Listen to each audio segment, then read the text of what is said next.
გამარჯობა, ეთერშია ქრონიკა 11-ზე მე ქეთი ქაშაკაშვილი ვარ, გამოშვებაში ნახავთ. მთავრობის ხდომა თბილისის მერიაში პირდაპირ ჩართვა რამდენიმე წუთში. პარიზის მეტროს სადგურებთან 170 ადგილას საქართველოს შესახებ ბანერები დამონტაჟდა.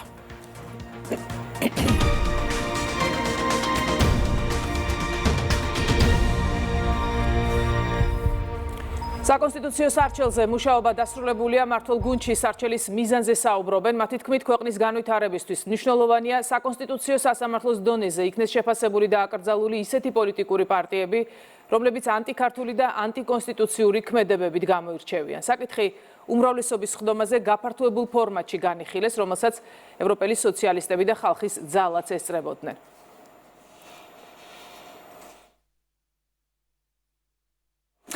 თბილისის მერიაში ამ წუთებში მთავრობის ხდომა იწყება, რომელსაც პირდაპირ ეთერში გთავაზობთ.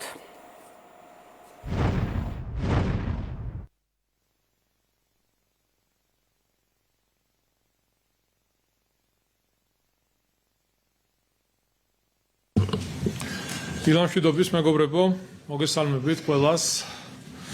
როგორც იცით, ხვალიდან თბილისის მთავრობის წევრებს შეუჩერდებათ უფლებამოსილება 2021 წელს გამოცხადებული ნდობა 4 წლიანი პერიოდი ხვალ იცურება, შესაბამისად მთავრობის თითოეულ წევრს უჩერდება უფლებამოსილება, ვიდრე არ შეიკრიბება ახალი საკრებულო და არ მოხდება ისევ მთავრობის დამტკიცება.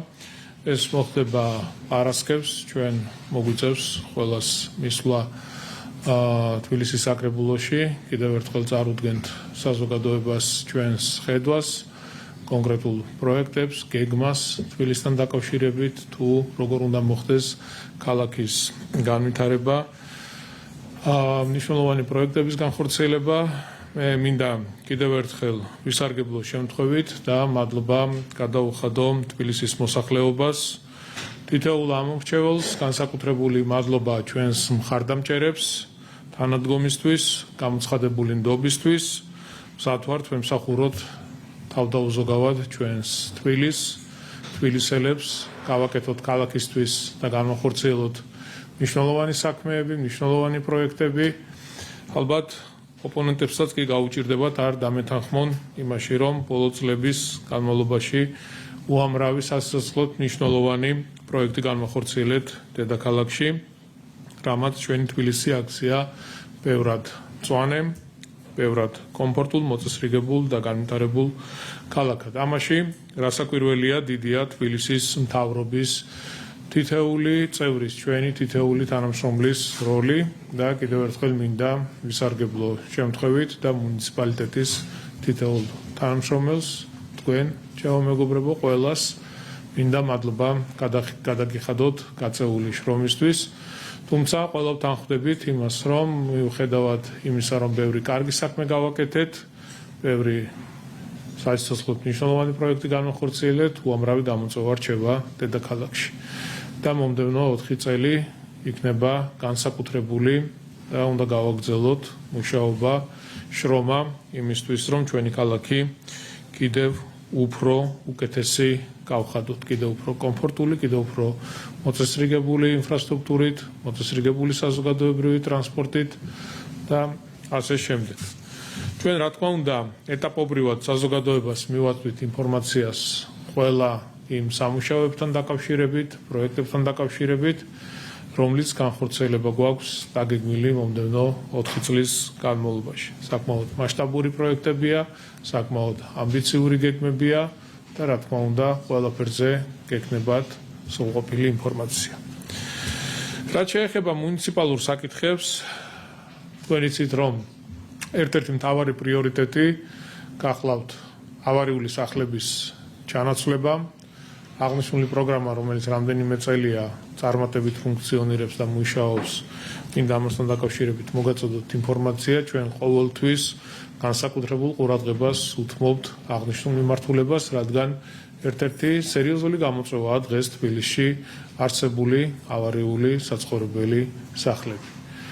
რა თქმა უნდა, ყოველთვის გვაქვს კომუნიკაცია ჩვენს გამგეობებს, გამგეობის თანამშრომლებს, იმ ოჯახებთან, იმ ადამიანებთან, ვინც ასეთ საცხოვრებელ სახლებში ცხოვრობთ. და უკეთებთ კონკრეტულ შეთავაზებას, რომ მათი ჩართულობით, თანამშრომლობით მოვახდინოთ ასეთი საცხოვრებელი სახლების დემონტაჟი და მათ უკვე გადავწეთ ახალ საცხოვრებელ კორპუსებში გარემონტებული, ყველანაირად მოწესრიგებული ბინები. არასდროს კომუნიკაცია არ გაგვიწყვეტავს ამ ადამიანებთან. ოპოზიციას მხოლოდ არჩევნებზე ახსენდება ასეთი შენობა-ნაგებობები და იქ მცხოვრები ოჯახები და ყოველთვის მიმართავენ სპეკულაციებს, სიცრუეს, რომ თითქოს ჩვენ არ გვაინტერესებს აღნიშნული თემა, ეს არის ძალიან დიდი ტყუილი.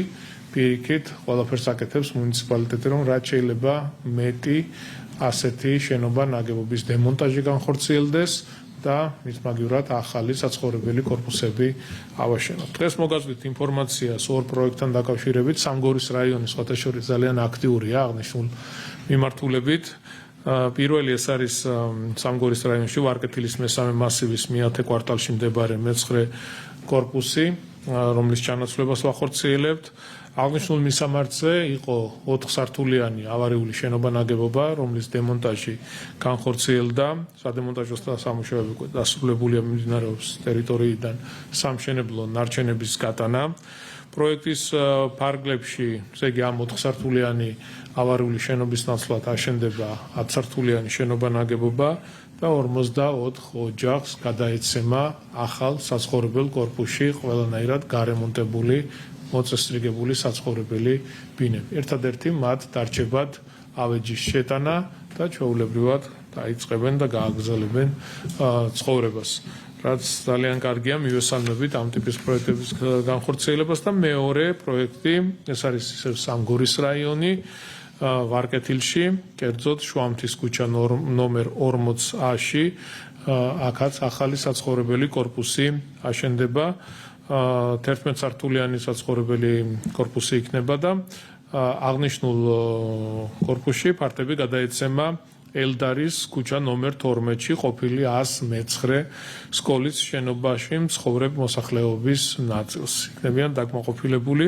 ამ ეტაპზე ტერიტორია შემოსაზღვრულია, დაწყებულია წინა მოსამზადებელი სამუშაოები, უშუალო მშენებლობის პროცესი დაიწყება ძალიან მალე, რაც ძალიან კარგია. პროექტის ფარგლებში აშენდება დაახლოებით 7630 კვადრატული მეტრი ფართის შენობა, სადაც განთავსდება 2 კომერციული ფართი, 22 ავტოსადგომი და 129 ბინა. 55 ოჯახი, როგორც გითხარით, მიიღებს საცხოვრებელ ფართებს, გარემონტებული იქნება ყველანაირად მოწესრიგებული, რაც ძალიან კარგია და მნიშვნელოვანია. ასე რომ, მეგობრებო, იაქტიურეთ, გამოიყენეთ აღნიშნული შესაძლებლობა ამ პროგრამის ფარგლებში ჩვენ გვაქვს იმის საშუალება, რომ ის ავარიული სახლები, რომელშიც თქვენ ცხოვრობთ, გამოგიყვანოთ დროებით, იჯარის თანხას მუნიციპალიტეტი გადაიხდის, თქვენ არაფერი არ გექნებათ დასამატებელი, მოხდება იმ ავარიული სახლის დემონტაჟი და ავაშენებთ ახალ საცხოვრებელ ფართს, რომელშიც უკვე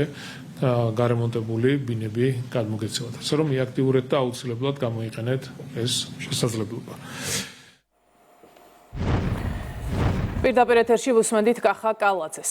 ქრონიკის კითხვის საპასუხოდ ევროკავშირის საელჩო მარტა კოსის და კაია კალასის განცხადებაზე მიგვითითა, რომელიც 5 ოქტომბერს გამოქვეყნდა. ქრონიკამ საელჩოს კითხვით მიმართა, არის თუ არა საგარეო საკითხებში ევროკავშირის კომისრის და გაფართოების საკითხებში ევროკავშირის კომისრის პოზიცია, რომ 2025 წლის ადგილობრივი თვითმმართველობის არჩევნები იყო ყალბი. კითხვა ევროკავშირის საელჩოს მას შემდეგ გავუგზავნეთ, რაც ალდეს მიერ ბრიუსელში გამართულ პარტიულ კონგრესზე მიიღეს რეზოლუცია, რომელშიც 4 ოქტომბერს საქართველოში გამართულ თვითმმართველობის არჩევნებს ყალბი არჩევნები უწოდეს.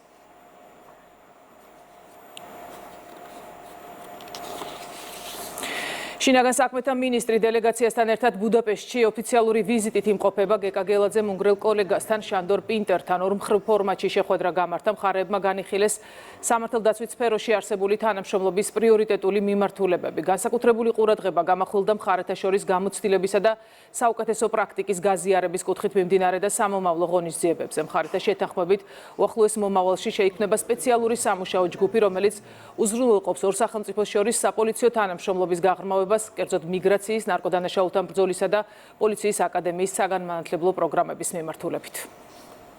უნგრეთის შინაგან საქმეთა მინისტრის ბატონი პინტერის მოწვევით ვიმყოფებით ბუდაპეშტში. ჩვენ ძალიან კარგი საპოლიციო თანამშრომლობა გვაქვს და კიდე უფრო ვაძლიერებთ ამ მიმართულებას. ჩვენ ვისაუბრეთ შინაგან საქმეთა სამინისტროს პოლიციის აკადემიის ნარკოდანაშაულის მიგრაციის მიმართულებით ჩვენ ურთიერთობის გაძლიერებაზე. ვქნით სამუშაო ჯგუფს, რომელიც იქნება ორიენტირებული სრულად ამ სამიმართულების გაძლიერებაზე. მოხარული ვარ დღევანდელი შეხვედრით და ჩვენს ქვეყნებს შორის არსებული წარმატებული ურთიერთობით. დღეს ჩვენ ვისაუბრეთ საპოლიციო გადამზადებისა და უკანონო მიგრაციის საკითხებზე, განვიხილეთ ქვეყანაში მოქმედი საპოლიციო სისტემა და ვისაუბრეთ უნგრეთში არსებულ ახალ მიდგომებზე კომპიუტერული ტექნოლოგიების მიმართულებით.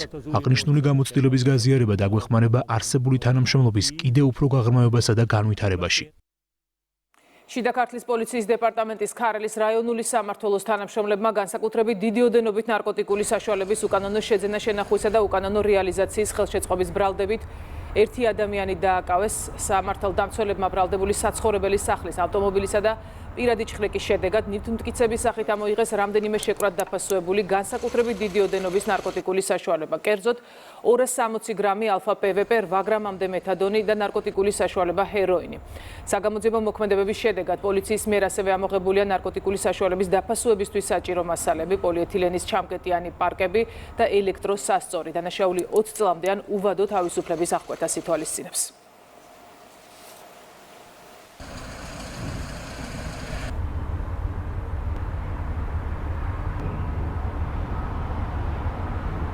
ნარკოტიკული საშუალებების უკანონო შეძენა შენახვისა და რეალიზაციის ხელშეწყობის ბრალდებით წარსულში ნასამართლები პირი დააკავეს თბილისშიც. დაკავებულის პირადი და საცხოვრებელი სახლის შხრეკისას ამოღებულია 142 შეკვრად დაფასუებული ნარკოტიკული საშუალება, ეგრეთ წოდებული ბიო.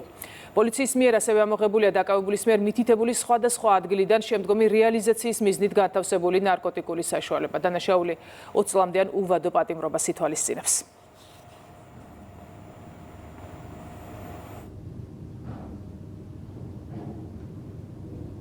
სამეგრელოს პოლიციამ ცეცხლსასროლი იარაღის და საბრძოლო მასალის მართლსაწინააღმდეგო შეძენა შენახვა ტარების ბრალდებით 3 ადამიანი დააკავა. სამართალდამცველებმა დაკავებულების პირადი საცხოვრებელი სახლების, დამხმარე სათავსოების და ავტომობილების ჩხრეკისას ნივთმტკიცებად სხვადასხვა ტიპის ცეცხლსასროლი იარაღი და საბრძოლო მასალა ამოიღეს, მათ შორის 2 ავტომატური ცეცხლსასროლი იარაღი, 7 მჭიდი, 164 ვაზნა, რევოლვერი, პისტოლეტი, ერთლულიანი შაშხანა, კაფსულ დეტონატორები და ფეთქებადი ნივთიერება ტროტილი.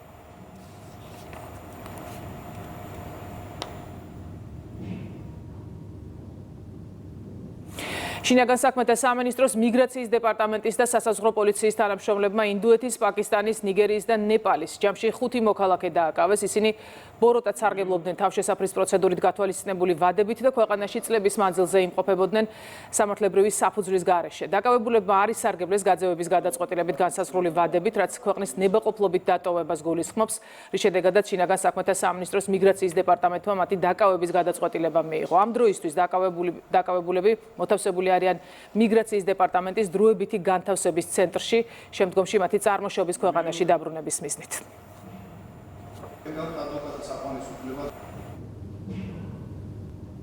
ტურიზმის ეროვნული ადმინისტრაცია საფრანგეთში მასშტაბურ მარკეტინგულ კამპანიას ატარებს. პარიზის მეტროს სადგურებთან 170 ადგილას ქალაქის ცენტრალურ ქუჩებსა და მოედნებზე საქართველოს შესახებ ბანერები დამონტაჟდა. ბანერებზე საქართველოს ტურისტულად საინტერესო ადგილებია ასახული.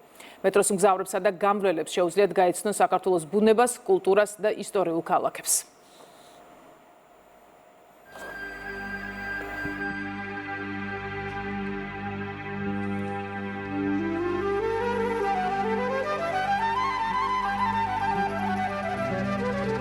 საქართველოს ხედებით, ზამთრის კურორტებით და სხვადასხვა ტიპის პროდუქტებით, ვიზუალებით არის დატვირთული ევროპის ცენტრალური ქალაქების მთავარი გამზირები.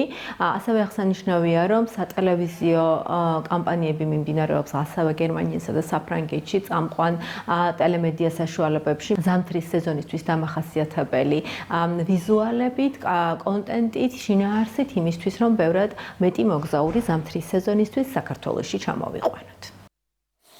ეროვნულ მუზეუმს ცნობილი ქართველი მხატვრის თემო ჯაფარიძის 5 ფერწერული ნამუშევარი საჩუქრად გადაეცა ნამუშევრები მუზეუმს მხატვრის შვილმა ლელა ჯაფარიძემ გადასცა. ეს ნახატები იმ 14 ფერწერულ ნამუშევარს შორისაა, რომლებიც თემო ჯაფარიძის მიერ 1991 წელს საფრანგეთში გამოფენაზე წარდგენის შემდეგ ბოლო 34 წლის განმავლობაში ნანტში ლიტერატურის და თარგმნელის პროფესორ გასტონ ბუაჩიძის ოჯახში ინახებოდა. წელს კი კულტურის სამინისტროს მხარდაჭერით და საგარეო საქმეთა სამინისტროს ჩართულობით ჩვენს ქვეყანას დაუბრუნდა.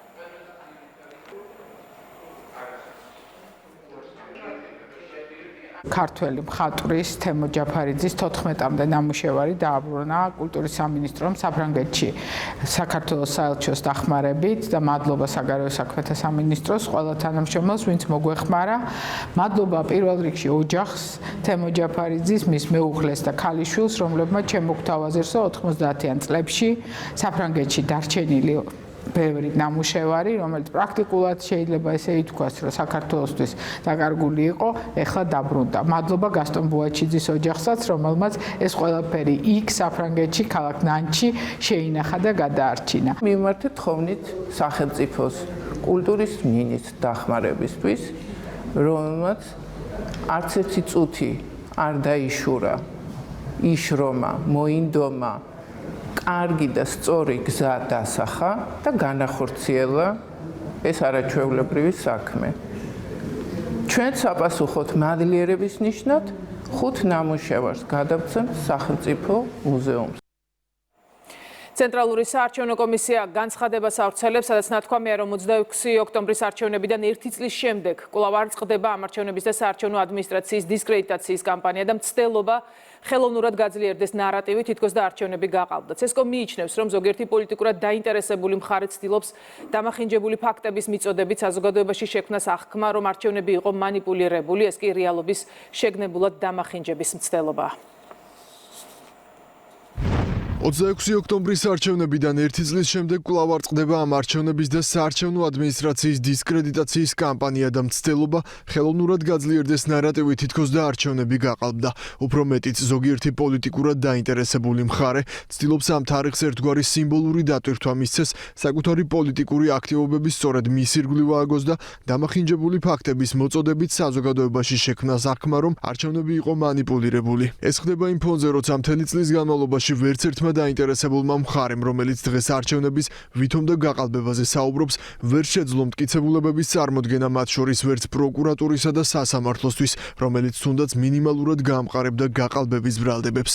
საზოგადოებას გვინდა შევახსენოთ, რომ 2024 წლის პარლამენტის არჩევნებისთვის შექმნილი 3111 საუბნო საარჩევნო კომისიის 53210 წევრიდან 25261 უფლებამოსილი 9 პარტიის მიერ იყო დანიშნული. კიდევ უფრო რომ დავკონკრეტდეთ, თითოეული კომისიის 17 წევრიდან 8 ეგრეთ წოდებული ოპოზიციური პარტიების კვოტით იყო დანიშნული, რაც უზრუნველყოფდა გადაწყვეტილებების ბალანსს და პროცესის მრავალპარტიულ კონტროლს. აღსანიშნავია, რომ არჩევნების დღეს შედგენილ შემაჯამებელ ოქმებში განსხვავებული აზრი მათგან მხოლოდ 9-მ დააფიქსირა. ისევე როგორც შემაჯამებელი ოქმები ძირითადად კომისიის წევრთა დიდი უმრავლესობით იქნა ხელმოწერილი, რაც სასახად მიუთითებს, რომ არჩევნების დღეს მნიშვნელოვანი დარღვევები არ დაფიქსირებულა. აღსანიშნავია ის გარემოებებიც, რომ პროცესს საკვირდებოდა ათობით ათასი ადგილობრივი და საერთაშორისო დამკვირვებელი, მედიისა და პოლიტიკური პარტიების წარმომადგენელი. არჩევნების დღეს საარჩევნო უბნების აბსოლუტურ უმრავლესობაში საარჩევნო პროცესის მიმდინარეობა დადებითად შეაფასა ეუთო ოდირმა, რომლის დასკვნაში ხაზგასმულია, რომ საარჩევნო ელექტრონული აპარატების 99%-მა იმუშავა გამართულად. ხმის მთლელი აპარატების შედეგები კი ემთხვეოდა ხელით დათვლილ შედეგებს. პოზიტიურად არის შეფასებული საარჩევნო ადმინისტრაციის გამჭვირვალობის პოლიტიკა და მის მიერ განხორციელებული მთელი რიგი საქმიანობები. დასკვნაში გამოთქმულია გარკვეული წუხილები და რეკომენდაციები საარჩევნო პროცესთან დაკავშირებულ რიგ საკითხებთან დაკავშირებით, რაც დამახასიათებელია საარჩევნო პრაქტიკისთვის და არც ერთ შემთხვევაში არ წარმოადგენს არჩევნების ლეგიტიმურობის უგულებელყოფის საფუძველს. მით უმეტეს იმ ფონზე, როდესაც დასკვნაში არჩევნების გაყალბებაზე საუბარი არ არის. ამასთანავე ეუთო ოდირის საბოლოო შეფასებაში აღნიშნულია, რომ კენჭისყრის დღე ზოგადად კარგად იყო ორგანიზებული პროცედურული თვალსაზრისით და მოწესრიგებულად მიმდინარეობდა. ეს შეფასება წარმოადგენს უმნიშვნელოვანეს დასტურს იმისა, რომ არჩევნების დღეს არსებითი დარღვევები არ დაფიქსირებულა.